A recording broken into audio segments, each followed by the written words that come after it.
Bonjour à tous, c'est notre dernier rendez-vous politique, un quart d'heure avec un candidat en compagnie de Michel Delbar, sénateur maire de Dunkerque. Monsieur Delbar, bonjour. Bonjour.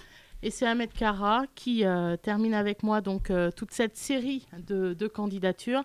Ahmed, bonjour. Bonjour Florence, bonjour Monsieur Delbar. Et avant de Bonjour. commencer, comme nous sommes le 6 mars, bon anniversaire Ahmed. Merci. Bon anniversaire. Merci. J'en déduis que c'est votre Merci. anniversaire. Tout à fait, merci. Bien. Michel Delbar, Le revenons à des 27 avril choses. pour moi. Ah, moi c'est le mois de janvier, c'est passé. Vous êtes candidat donc pour un nouveau mandat, vous briguez un 5e mandat. Vous avez été réélu en 2008, dès le premier tour avec plus de 60% des suffrages. Non.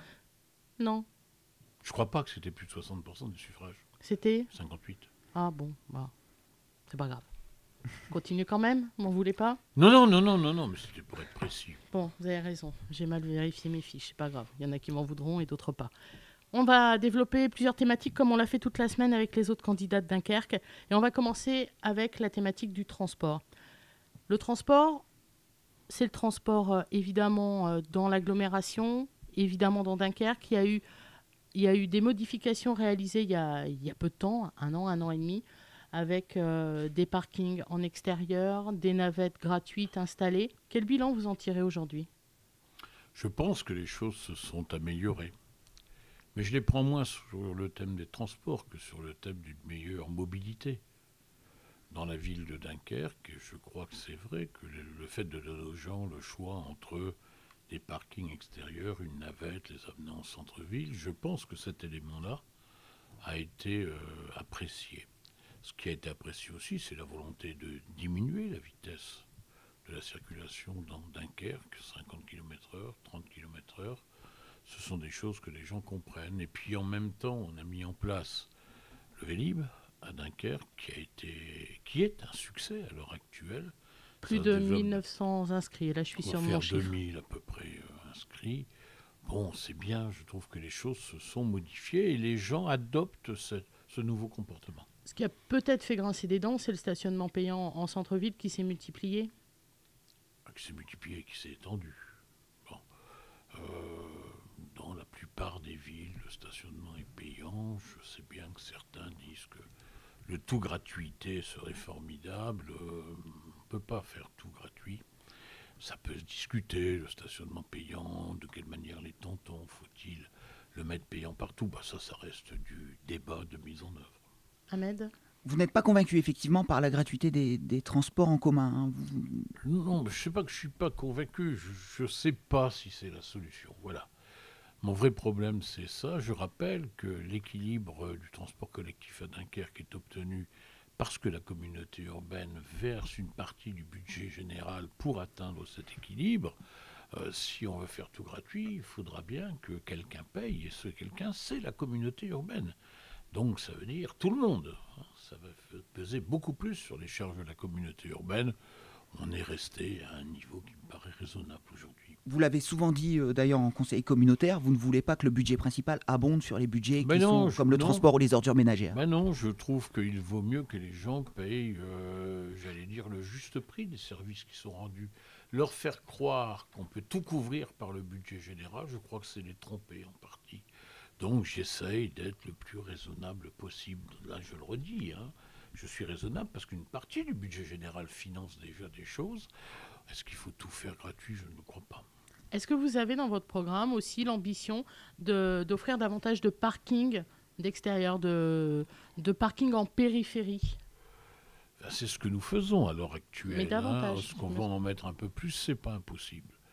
Il y a encore un peu de demande. Vous voyez, par exemple, le parking Tribune n'est pas bien stabilisé. Nous devons réfléchir à la manière dont il peut rendre un peu mieux service. Mais si on peut trouver encore des éléments de parking en périphérie, je le ferai.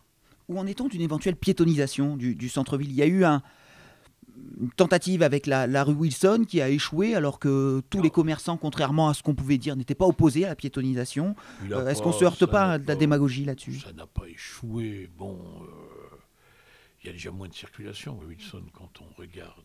Il y a plus de gens qui circulent. Bon, il n'y a pas un emballement pour la piétonisation. Si dans certains secteurs on avait vraiment une adhésion, les choses iraient plus faciles. Mais ce n'est pas tout à fait l'emballement. Il faut encore expliquer. Michel Delbar, on va passer à une autre thématique qui est celle du cadre de vie, justement, du centre-ville. Ahmed?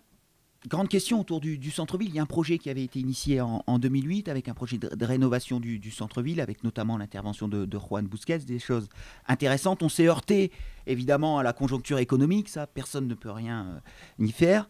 Quels sont les projets aujourd'hui pour le centre-ville qui a déjà changé? On le voit avec le parvis Saint-Éloi, mais les Dunkerquois, on a le sentiment qu'ils voudraient qu'on aille plus loin dans la rénovation du centre-ville encore. C'est compliqué une ville. C'est compliqué des Dunkerquoises et des Dunkerquois qui vivent une ville. Puis c'est compliqué parce que la ville n'appartient pas qu'aux Dunkerquoises ou aux Dunkerquois. Une ville comme Dunkerque est fréquentée par beaucoup d'autres. Donc je suis toujours attentif quand je vois des gens se prononcer pour telle ou telle chose. Puis je m'aperçois que quand nous mettons en œuvre, ce sont d'autres qui sont contre. Bien. On a fait avancer les choses. On a travaillé sur la conception du centre-ville, sur des itinéraires qui soient plus vécus comme de vrais itinéraires, où on puisse moins de voitures, plus de circulation urbaine. Yann Busquets est un merveilleux partenaire pour cette réflexion, donc nous allons poursuivre. Mais ça ne se fait pas du jour au lendemain, ça ne se fait pas par un coup de baguette magique. Regardez la rue de la Soif, hein, on avance, on discute, on modifie, bon, et on finit par avoir quelque chose qui est agréable à vivre, de plus en plus agréable à vivre. Qu'est-ce qu'il faudrait modifier encore selon vous, en priorité? Non, mais je crois que les gens aiment ce mélange de petits espaces verts, d'éléments de stationnement pas trop importants, mais existants tout de même. Ces trottoirs un peu plus larges, de la circulation en vélo. Les gens aiment bien quand la ville ressemble un peu à tout ça. Nous allons poursuivre. On a beaucoup parlé de la friche Benjamin Morel, les projets initiés avec du logement, du commerce un petit peu réduit hein, quand même en rez-de-chaussée. Où en est-on? C'est réduit en amplitude commerciale pour rester sur un commerce de centre-ville qui soit acceptable et compatible avec ce que nous souhaitons faire. Nous allons travailler sur la réalisation d'une partie de ville sur la friche Benjamin Morel avec de l'activité des logements, d'une part, une maison de personnes âgées, d'autre part. Bon, vous allez voir, ça va prendre une configuration urbaine. Vous donnez combien de temps pour redensifier le centre-ville? Parce que l'enjeu, c'est d'attirer de nouveau de la population, Oui. de le densifier au niveau... C'est le prochain mandat. D'accord. Le prochain mandat, puis un peu le suivant, mais c'est sur le prochain mandat qu'on verra les éléments les plus déterminants. Vous savez que je vais lancer la rénovation de 3 copropriétés datant de la construction des copropriétés de centre-ville des années 50 à peu près. Nous allons lancer 3 tests pour voir si on peut parvenir à densifier, à faire des choses agréables. Autre question relative au centre-ville, le déplacement du marché de Dunkerque, ça a beaucoup fait parler. Où en est-on aujourd'hui? Vous avez un marché, il fonctionne. Pas si mal que ça d'ailleurs. Je rappelle qu'il est tout de même un marché plus dense que ce qu'on trouve dans d'autres villes du Nord et du Nord-Pas-de-Calais. On va continuer. J'ai des propositions différentes sur les heures d'ouverture, sur les localisations. Donc on va, dans les prochains mois, arbitrer définitivement. Le marché C'est pas tranché encore là. Le marché va demeurer en centre-ville. On va essayer d'en faire un de plus en plus qualitatif. Le cours François Barre est aussi appelé peut-être à évoluer puisqu'il fait partie des éléments du marché. C'est l'alimentaire, le cours François oui, Barre. Hein. Oui, mais certains parlent de pourquoi pas une couverture sur une partie du cours pour faciliter un marché qui soit plus agréable. Le centre-ville, évidemment, c'est tout un tas de commerces. On a vu plus sur le pôle marine des enseignes fermées. Est-ce qu'aujourd'hui, on peut rééquilibrer véritablement? Moi, vous savez, le commerce, c'est pas non plus la permanence de toujours les mêmes enseignes. Qu'il y ait des enseignes qui ferment, que d'autres ouvrent, c'est aussi de la dynamique commerciale. Bon, et sur le pôle marine, les choses se sont passées comme ça. Hein. Bon, je trouve plutôt qu'on n'est pas resté devant un champ de ruines. On a d'autres activités qui se sont imposées, qui se mettent en place, et je trouve tout cela très bien. Donc, je n'ai pas les inquiétudes qu'il y avait peut-être derrière votre question. On va passer à notre dernière thématique sur la fiscalité. Ahmed. Ça touche les Dunkerquois, hein. Et évidemment, ils sont concernés. C'est l'un des principaux thèmes, hein, de cette campagne. Parlons fiscalité avec votre bilan, notamment la fusion association qui entraîne un lissage jusqu'en 2024, où les Dunkerquois, la moitié des contribuables paient moins d'impôts, ou à Saint-Paul, quasiment tout le monde paie moins d'impôts. L'autre moitié à Dunkerque paie entre 1 à 20 euros. On a en même temps des dotations de l'État qui baissent régulièrement. Comment vous faites demain pour ne pas augmenter les impôts? On rappelle que les taux n'ont pas augmenté à Dunkerque depuis 2003.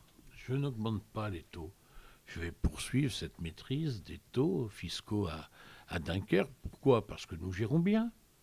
Nous essayons de faire en sorte que, en dépit de tous les projets que nous avons, et nous en avons beaucoup, les choses restent très raisonnables et nous y parvenons. Alors, je vois bien les critiques, les observations, mais je veux dire, on peut aussi bien gérer. C'est pas impossible à faire. Voilà. Mais est-ce que vous allez être obligé à l'avenir de surveiller vos investissements ou de faire des choix dans la gestion municipale? Je surveille tous les investissements. Je ne me lance pas dans des projets qui seraient irréalisables. Enfin, je souligne au passage qu'une nouvelle piscine, le Fonds régional d'art contemporain qui s'installe sur le Grand Large avec un bâtiment qui est splendide, la rénovation du théâtre, tout ça s'est fait avec une maîtrise de la fiscalité. Donc il ne faut pas croire, nous ne sommes pas déraisonnables. Nous faisons les choses pas à pas, de façon très mesurée, très contrôlée. Et dans cette fiscalité future, dans le prochain mandat, quels sont justement, avec cette maîtrise des finances, les grands projets qui pourraient être initiés? L'avantage d'en avoir fait, c'est que ça permet de ne plus en faire. Voilà. Nous avons à construire une ville autour des grands projets que nous avons réalisés. Alors il y a beaucoup de débats sur une grande salle de sport. Il a tendance d'ailleurs ce débat à occulter tout le reste. Mais nous allons faire une piscine entre Saint-Paul et Dunkerque. J'ai l'ambition de faire effectivement, sans doute, une nouvelle patinoire, de regarder des évolutions comme ça, mais nous les ferons avec des projets qui sont moins grands que ceux que nous avons réalisés dans les dernières années. Donc tout cela devrait être maîtrisé. Mais le niveau d'équipement commence à devenir suffisant à Dunkerque. Voilà, c'est une ville qui est aujourd'hui, on n'a plus besoin. Qui a toujours été bien équipée, dont nous avons maintenu le niveau d'équipement, mais c'est aussi une ville qui a un coefficient, j'allais dire, de clubs ou d'associations sportives qui est assez formidable. C'est une ville où les gens aiment pratiquer le sport. À chaque fois, ils utilisent des équipements publics. Hein. Regardez, j'étais la semaine dernière, le week-end dernier, je suis allé dans cette salle qui est sur le Grand Large, cette salle de sport qui est sur le Grand Large. Elle était totalement équipée, enfin totalement utilisée pendant tout le week-end. C'est même formidable, c'est une nouvelle salle, mais on en est vite à utilisation complète. On reviendra sur le sport ce soir dans la deuxième partie, mais brièvement, quand on parle de fiscalité, de grand équipement, c'est vrai que Dunkerque est plutôt bien loti aujourd'hui. Si vous êtes à nouveau le maire de Dunkerque, vous serez aussi le maire de Saint-Paul et de Fort-Mardic. Hein, il y a les maires délégués. Est-ce que ces deux communes ont besoin, par contre, de nouveaux équipements ? Mais nous n'avons pas de projet extraordinaire qui modifierait l'entretien des grands équipements qu'ils ont déjà. Je n'ai parlé que d'un nouvel équipement sur la piscine entre Saint-Paul et Petite-Sainte, parce que nous devons fermer une piscine à Saint-Paul et une à Petite-Sainte. Donc c'est justifié d'envisager quelque chose d'autre. Mais nous n'avons pas, c'est-à-dire dans la réflexion, d'autres très grands équipements réalisés.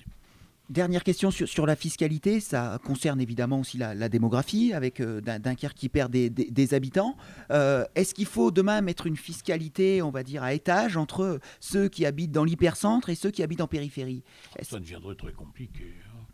Non, je ne suis pas pour de la fiscalité adaptée à tel quartier ou à telle rue. Non, nous avons un système qui est juste, entre guillemets, dans disons, ce qu'est l'imposition fiscale en France. Nous garderons ces principes-là.